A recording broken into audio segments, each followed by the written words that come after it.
In this video, I'm going to show you how to remove a member from your Dropbox. First, you'll want to log into your Dropbox admin account and go to your admin console. Next, you'll click Members. Find the user you want to remove, and then click the More option. From here, you'll click Delete. A new window will pop up, and from here, you'll have the option to transfer the user's content now or later. If you do it now, you will need to type in the email address of the user you want these files transferred to, and this person must already be on your Dropbox account. So if you have an employee leaving and someone is taking their place and you need those files transferred over, then you are going to have to wait until that new employee joins before you can transfer the files to them.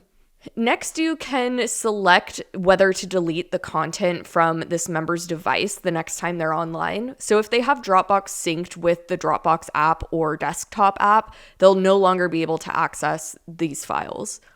You also have the option to convert this to an individual account. In a business context, this probably isn't something that you need to worry about, but if you work with contractors or have someone else added to your Dropbox, if the user potentially has any of their own personal files on their account, or if they had originally combined the business Dropbox account with their personal account when they first joined your team, then you should convert that to an individual account for them instead. That way they still have access to their files and they can make the choice whether or not they upgrade on their own, separate from your team.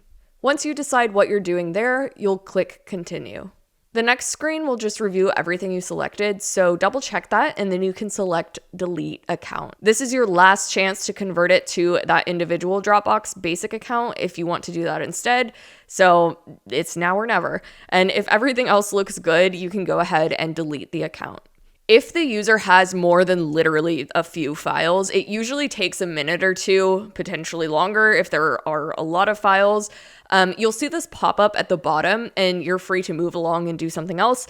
And you should receive an email from Dropbox once that member is completely removed and their content is transferred. If this was helpful, be sure to subscribe for more tutorials and I'll see you in the next one.